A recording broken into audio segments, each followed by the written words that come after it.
सभी भगवत भक्तों को मेरा सादर नमस्कार। हमारी जो सीरीज है प्रैक्टिकल कॉग्निटिव साइंस, जिसमें हम 3 चीज़ों की चर्चा कर रहे हैं: मन, बुद्धि और आत्मा, चेतना, माइंड, ब्रेन और कॉन्शियसनेस। तो मन के ऊपर हमने काफ़ी चर्चा कर ली, पर सज्जनों, मन एक ऐसी चीज़ है, इसमें जितनी चर्चा की जाए उतनी ही थोड़ी है। सारी समस्याओं का, सारा सबका जो मेन कारण है हमारे जीवन में, हमारे पतन का, हमारे जीवन में जितना कुछ भी हो रहा है, उस सब के पीछे मन सबसे बड़ा कारण है। इसलिए इस मन को समझने में, इसको कंट्रोल करने के लिए हमें और मेहनत करनी पड़ेगी। अर्जुन जैसे महारथी ने ऐसे नहीं कहा कि मैं सब कुछ कर सकता हूँ, पर इस मन को बस में नहीं कर पा रहा, इस मन को नहीं संभाल पा रहा हूँ। और वास्तव में सज्जनों, ये मन बहुत विचित्र है। बड़े बड़े ऋषि मुनियों को ये ऐसे पछाड़ता है कि पता भी नहीं लगता। आपने विश्वामित्र का नाम सुना होगा, कितने महान ऋषि थे, कितनी बड़ी साधना में पारंगत थे, और मेनका आई, उनके सारा तप को भंग कर दिया। मन को गिराने में सेकंड भी नहीं लगती है। ये कब किसको गिरा दे, इसका कोई भरोसा नहीं है। इसलिए कहा अध्यात्म की चढ़ाई कैसी है, का जैसे हम पहाड़ पे चढ़ते हैं। आप देखिए, जब बर्फीले पहाड़ों पे, एवरेस्ट की चोटियों पे व्यक्ति जाता है, तो जरा सी असावधानी हुई और फिसला, कितना नीचे आएगा कोई ठिकाना नहीं है। बिल्कुल मन की यही स्थिति है। गीता में भगवान कृष्ण कहते हैं ना, अर्जुन, ये मन इंद्रियों से कनेक्टेड है, और किसी एक इंद्रिय से ज़्यादा कनेक्टेड रह गया, उस इंद्रिय से इसको राग हो गया, वह एक इंद्रिय हमारे जीवन के पतन का कारण बन जाती है। सेकंड भी नहीं लगती। इतना खतरनाक इस मन का इंद्रियों के साथ संयोग है। तभी जब अर्जुन को भगवान कृष्ण कहते हैं मन को जीतने के लिए अभ्यास और वैराग्य की जरूरत है। वैराग्य जो शब्द है सज्जनों, कई लोग सोचते हैं कि वैराग्य का मतलब होता है घर बार छोड़ के जंगल में चले जाओ, वैराग्य हो गया। वह दिखावटी वैराग्य है सज्जनों। जब व्यक्ति घर छोड़ के जंगल में जाएगा, उसको घर ज़्यादा याद आएगा, परिवार ज़्यादा याद आएगा, इष्ट मित्र ज़्यादा याद आएगा। वैराग्य का मतलब है किसी भी इंद्रिय से राग न होना। वैराग्य का मतलब नहीं होता है राग न होना ही वैराग्य है। मतलब ये मन किसी भी सेंस के साथ में ज़्यादा अटैच्ड नहीं हो। चाहे आँख हो, हमारी 5 कर्मेंद्रियाँ, 5 ज्ञानेंद्रियाँ हैं, इनमें एक के साथ भी मन अगर ज़्यादा अटैच हो गया, वही हमारे पतन का कारण बन जाती है। तो सज्जनों, मन को जीतना, मन को संभालना, मन से युद्ध करना सबसे कठिन और सबसे जरूरी काम है। आपने नारद जी की कथा सुनी होगी। नारद जी ने बहुत ध्यान साधना की उन्होंने, और इतनी साधना में आगे बढ़ गए कि कामदेव को भी उन्होंने जीत लिया। कामदेव ने अनेक प्रकार से उनकी साधना को भंग करना नहीं कर पाया, और अंत में कामदेव ने सरेंडर कर दिया कि मैं आपसे हार गया। अब देखिए कितनी विचित्र बात है। कामदेव को हरा दिया उन्होंने, पर वह हराने के पीछे एक गड़बड़ क्या हो गई, अहंकार आ गया कि मैंने कामदेव को हरा दिया। भगवान शिव की तरह मैं कामदेव को जीत गया करके उनके अंदर एक अहंकार आ गया। गए ब्रह्मा जी रास्ते में मिले, तो अब व्यक्ति को अहंकार आता तो वह अपनी चर्चा ज़्यादा करता है। अपनी चर्चा हम कुछ भी कर रहे हैं, हम अपने अहंकार को खाना दे रहे हैं, और ये बहुत खतरनाक काम है। तो ब्रह्मा जी को कहा कि देखिए मैंने आज काम पर विजय प्राप्त कर ली, कामदेव मेरे सामने सरेंडर कर गया। ब्रह्मा जी ने कहा आप तो देवर्षि हैं, आपके लिए क्या बड़ी बात है, आपने अच्छा जीत गए, अच्छी बात है। पर इस चर्चा को विष्णु के सामने मत करना आप। अब सर सुझाव तो उन्होंने अच्छा दिया। नारद जी सोचने लगे कि मेरी प्रशंसा से इनको ईर्ष्या हो गई और ये मुझे मना कर रहे हैं।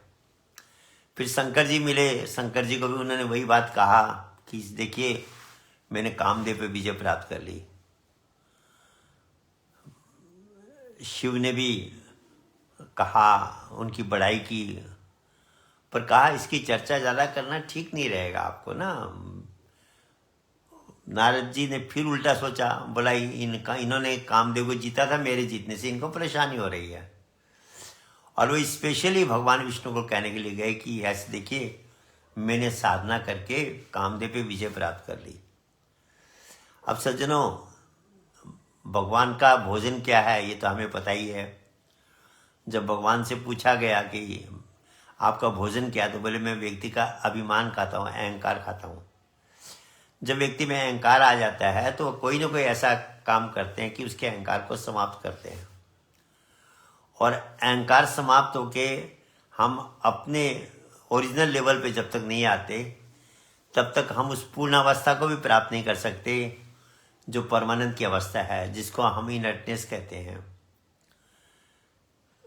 व्यक्ति इनर्ट हो जाता है, परमानेंट को जब प्राप्त करता है तो वो इनर्ट हो जाता है। इनर्ट का मतलब अपने आप में स्थित रहता है, फिर अहंकार उसके जीवन में नहीं रहता, वो विनम्र और सिंपल हो जाता है, बच्चे की तरह।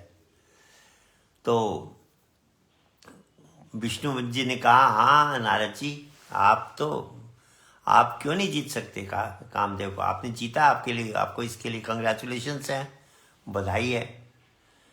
अब नारद जी फूल से कुप्पा होके निकल गए, वहां से चल पड़े। अब भगवान ने ऐसी माया रची कि रास्ते में उनको एक बहुत सुंदर शहर मिला, राज्य मिला, और वहाँ के राजा को जब पता लगा कि नारद जी पधार रहे मेरे नगर में, तो उसने खूब आवभगत की और नारद जी को अपने राजमहल में ले गया और कहा, महाराज आप आए हैं, मैं तो आपको याद भी कर रहा था, मेरी लड़की शादी करने योग्य हो गई है और मैं चाहता हूँ उसके लिए कोई अच्छा वर मिले। उसको कैसा वर मिलेगा जरा आप उसकी वह देख लीजिए, उसकी जन्मपत्री देख लीजिए और उसके हस्तरेखा जो आप, वो तो बहुत बड़े विद्वान थे नारद जी तो। और उस लड़की को बुला दिया। लड़की को देखकर, उसकी पुत्री को देख के नारद जी मोहित हो गए। कहाँ कुछ देर पहले कह रहे थे मैंने कामदेव को जीत लिया है, वह उनके ऊपर कामदेव का साम्राज्य हो गया। उनकी ये इच्छा होने लगी इससे तो मैं शादी करूं। तो जब उसके बाद देख रहे थे जन्मपत्री, उसमें लिखा ये था, उसमें उसका निष्कर्ष ये निकल रहा था कि कोई सर्वशक्तिमान महान शक्ति ही इससे इसकी शादी होगी। पर वो काम के वशीभूत होके उनके दिमाग में अर्थ क्या आया कि जो इससे शादी करेगा वह सर्वशक्तिमान हो जाएगा। अब देखिए थोड़ा सा बदल गया मामला। तो उनके दिमाग में ये आ गया कि बोले भाई जो इनसे शादी करेगा वो तो सर्वशक्तिमान होगा। और बोले नारद जी मैं स्वयंवर रच रहा हूँ अगले महीने, और उसमें मैं सब राजाओं को बुला रहा हूँ, ये जिसके गले में वरमाला डालेगी वही इसका पति होगा। सारी बातें सुन करके नारद जी वापस भगवान विष्णु के पास पहुंचे, क्योंकि उनको पता था सारे देवताओं में सुंदर चेहरा जो है भगवान विष्णु का है। तो गए भगवान विष्णु को प्रणाम किया और कहा, महाराज मैंने कभी आपसे कुछ नहीं मांगा, एक आज मेरी आपसे प्रार्थना है, मुझे आप अपना रूप दे दो। क्योंकि उन्होंने सोचा मैं उनका रूप मिल जाएगा तो माला मेरे गले में डलेगी, स्वयंवर मेरे साथ ही उसका होगा।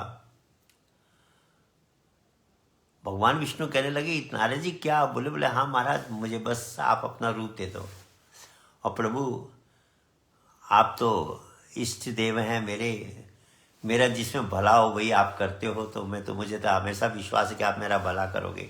ये भी बोल दिया साथ साथ। अब स्वयंवर शुरू हो गया। नारद जी तो निश्चिंत है कि भगवान विष्णु का चेहरा मिला हुआ उनको।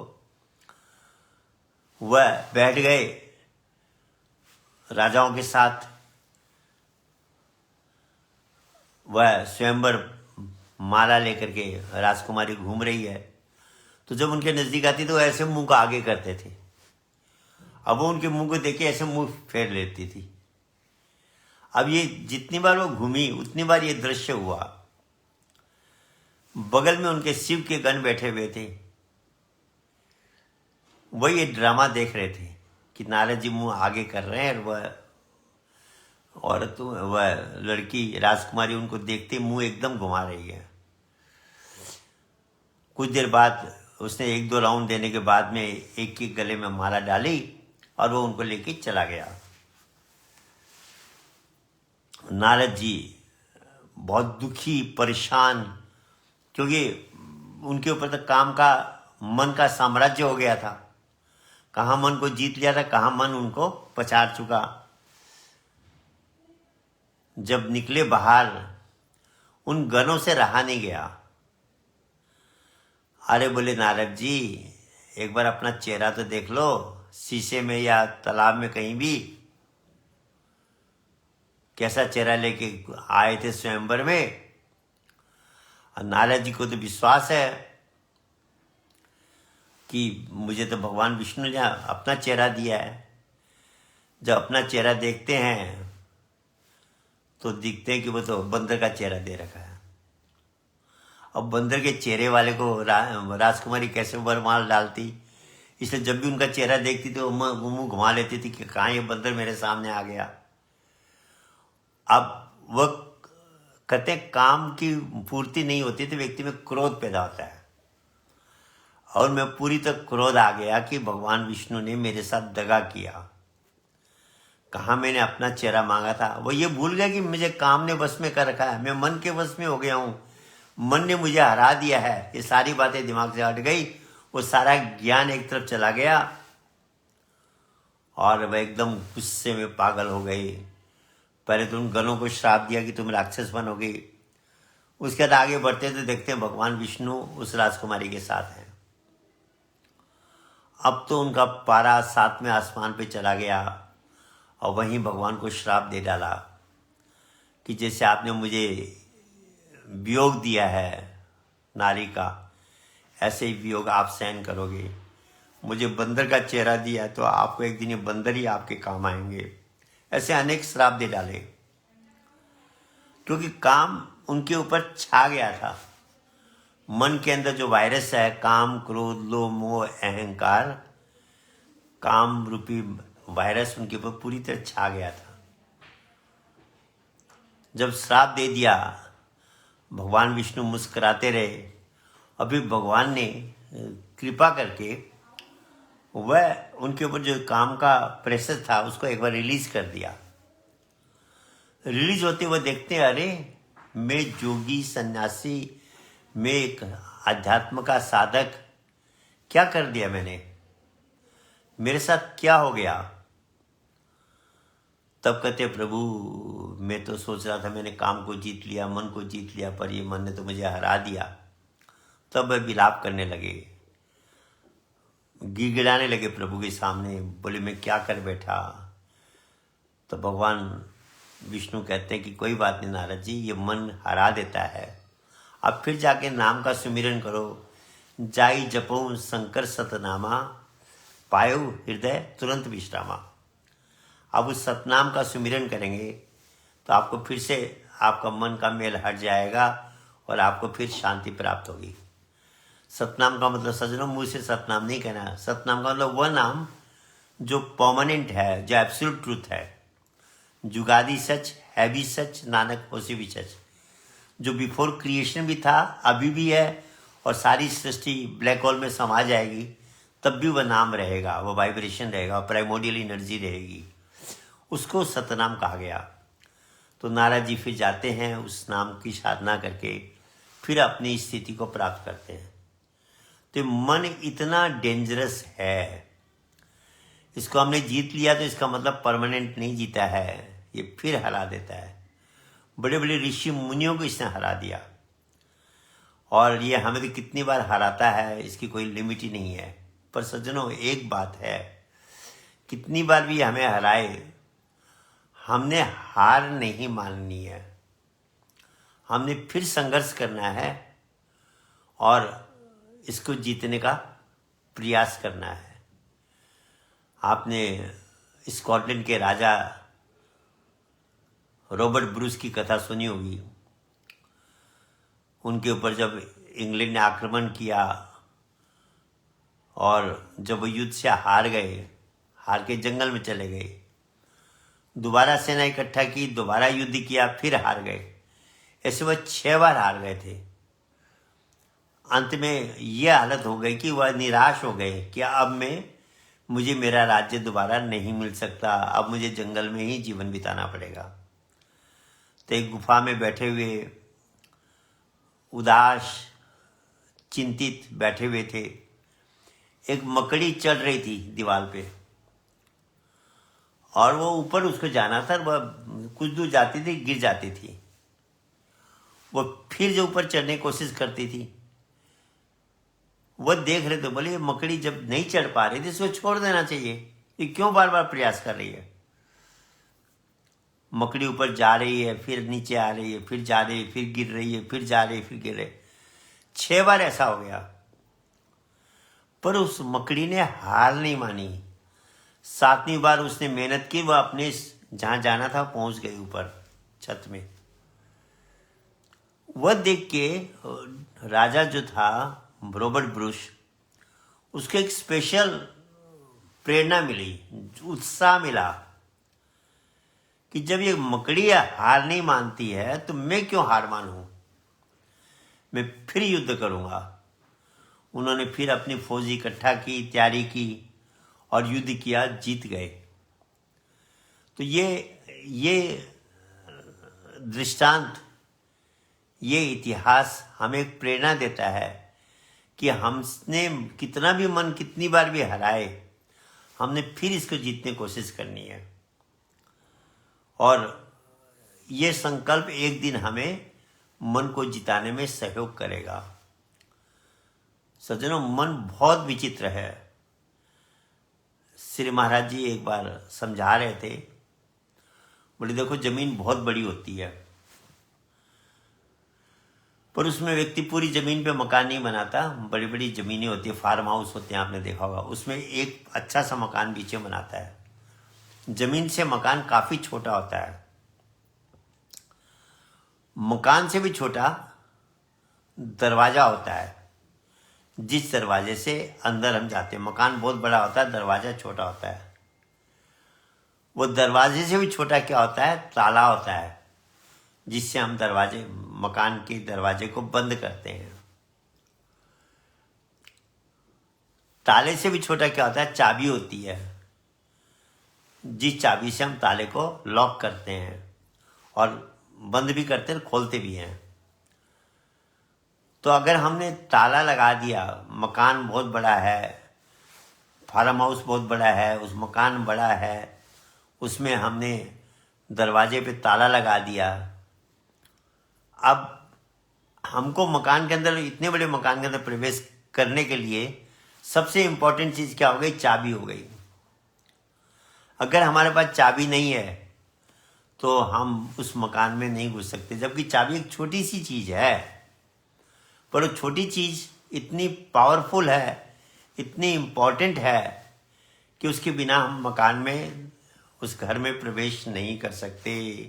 ताला लगा हुआ है, ताले की चाबी जो है छोटी सी है, पर वही हमको मकान के अंदर प्रवेश कराएगी। ऐसे शरीर बहुत बड़ा है हमारा, इसमें अनेक इंद्रियां हैं, अंग है, बुद्धि है, मन सबसे छोटी चीज है इसके अंदर। और ये मन ऐसी चाबी है, अगर ये हमारे कंट्रोल में नहीं आया तो हम अध्यात्म में प्रवेश नहीं कर सकते।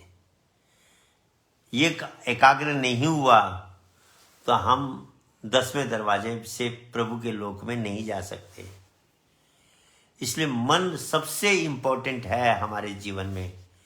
तभी का मन एवं मनुष्य नाम कारणम बंधम मोक्ष। मन ही मनुष्य के बंधन का कारण है और मन ही मोक्ष का कारण है।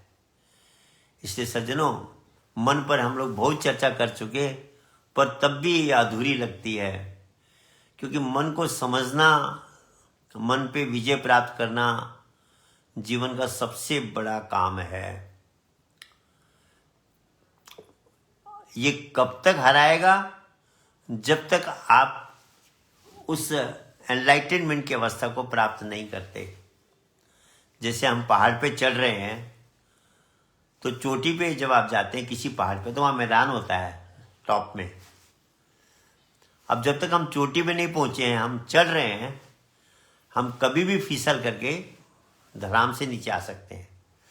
पर जब हम चोटी पे पहुंच जाएंगे, फिर नीचे गिरने का संभावना खत्म हो जाती है, क्योंकि हमने उस स्थान पे पहुंच गए जहां हमको पहुंचना था। ऐसे ही वह जो लोक है, जिसको कहा ब्रह्मलोक कहिए, विष्णु लोक कहिए, गोलोक कहिए, कुछ भी कहिए, वो परम धाम एक ही स्थिति है। आज्ञा चक्र से ऊपर सहस्त्र दल कमल में जो स्थान है, वह चोटी है। मन को हम साधना के द्वारा ऊपर ले जाते हैं, आज्ञा चक्र तक भी पहुंचा दिया, उससे आगे भी ले जाने का प्रयास कर रहे हैं। पर जब तक ये वहाँ सहस्त्र दल कमल में नहीं पहुंचेगा, जब तक ये चोटी में नहीं पहुंचेगा, ये कभी भी हमें गिरा सकता है। हम कहेंगे जी इतना बड़ा ज्ञानी ध्यानी क्या हो गया? सज्जनों, ये मन बहुत विचित्र है। कितनी बार हराता है, किस ढंग से हरा देगा, कब क्या गेम खेल जाएगा, कुछ पता नहीं है। माया जो हराती है हमें, वो मन के द्वारा ही हराती है। इसलिए ये कहा, कबीर ने बहुत अच्छा कहा, माया तो ठगनी भई, ठगत फिरत संसार, जिस ठग ने ठगनी ठगी, उस ठग को नमस्कार। मन के थ्रू ये माया ठगती रहती है, हराती रहती है, हमें अपने पथ से भ्रष्ट करती का प्रयास करती रहती है। पर कहते हैं वह जिसने इस ठगनी को ठग लिया, वह महापुरुष, वह समय के सदगुरु, एनलाइटेंड स्पिरिचुअल मास्टर, वह केवल इस ठगनी को जीत लेते हैं, और उनकी कृपा से ही हम इसको जीतने का प्रयास कर सकते हैं। तो सज्जनों, मन पे हमारे बहुत चैप्टर हो गए, हम आगे फिर ब्रेन का करेंगे। पर इस मन को जीतने के लिए ये छोटी सी चाबी है जो हमारे पूरे जीवन को अच्छा और बुरा बनाने में प्रभावी है। इसको कंट्रोल में लाना और इसको समझना, इसकी वर्किंग को समझना, क्योंकि ये जो मन है ये एक तरह से सॉफ्टवेयर है। आपका हार्डवेयर बहुत अच्छा है और सॉफ्टवेयर में वायरस आ जाता है, वो सारा हार्डवेयर का सारा काम गड़बड़ा जाता है। ऐसे इस मन के अंदर काम, क्रोध, लोभ, मोह, अहंकार, ये सारे वायरस हैं। और ये वायरस इतने सूक्ष्म मात्रा में होते हैं कि जैसे अग्नि को अगर घी मिल जाए तो अग्नि एक साथ ज्वाला बन जाती है। ऐसे ही ये जो वायरस है, जब इनको कोई अनुकूल वातावरण मिल जाता है, माया का कोई ऐसा प्रलोभन आता है, तो ये तुरंत प्रकट हो जाते हैं। तभी महाराज जी समझाते हैं ना कि शास्त्रों में कथा आती है कि जब व्यक्ति साधना करता है तो इंद्र अप्सराओं को भेजता है कि कहीं ये मेरा स्थान न ले ले, और उसकी साधना को डगमग करने के लिए अप्सराओं को भेजता है। ऐसे ही हमारे जीवन में जब हम साधना के मार्ग में आगे बढ़ते हैं, जितनी साधना हम ज़्यादा करेंगे उतने सशक्त रूप से माया के प्रलोभन इंद्रियों के द्वारा हमारे सामने आएंगे। अचंभे की बात है, क्योंकि माया भी देखती है ना, कमजोर को तो कम ताकत से हराती है और जो बलवान है उसको ज़्यादा ताकत लगाती है। ऐसे ही ये जो गेम है माया के साथ, जो हमारा युद्ध है सज्जनों, इसमें इसका पार पाना प्रभु की कृपा से, गुरु की कृपा से ही पॉसिबल है। हम केवल अपने द्वारा ही इसको नहीं कर सकते। तो सज्जनों, आज हम मन के चैप्टर को यहाँ समाप्त करके अब हम ब्रेन पे जाएंगे। मस्तिष्क का हार्डवेयर की वर्किंग को भी समझना पड़ेगा। इस सॉफ्टवेयर के अंदर वायरस हटाने का उपाय तो हमने डिस्कस भी किया है। वही भगवान कृष्ण कहते हैं, अभ्यास और वैराग्य से तो इस मन को के अंदर के वायरस समाप्त कर सकता है। वैराग्य का मतलब हो गया, जैसे आप देखिए, इसको और हम क्लियर करें, कोई व्यक्ति बीमार होता है तो डॉक्टर जब दवाई देता है तो केवल अच्छा डॉक्टर दवाई नहीं देगा, वो दवाई देने के साथ साथ कुछ परहेज बताएगा कि भैया इन चीज़ों से आपने परहेज करना है। डायबिटीज़ है तो कहेगा भी आपने चीनी से परहेज करना है, मीठे से परहेज करना है। ब्लड प्रेशर ज़्यादा कहेगा आपको नमक से परहेज करना है। इस तरह से जैसा रोग है उसके हिसाब से वह दवाई के साथ साथ परहेज भी बताएगा। बिल्कुल यही बात भगवान कृष्ण ने अर्जुन को समझाई कि वैराग्य का मतलब था परहेज करना, इंद्रियों के आसक्ति से इस मन को किसी भी इंद्रिय से ज़्यादा कनेक्ट, अटैच न होने देना। और अभ्यास दवाई क्या है? वो जो नाम है, वो जो झाड़ू है, साबुन कहिए, कुछ भी कहिए, हाँ, वह उससे मन के अंदर जो वायरस है उसको समाप्त करना। सज्जनों, समाप्त करने वाली जो बात है वह सिंपल है।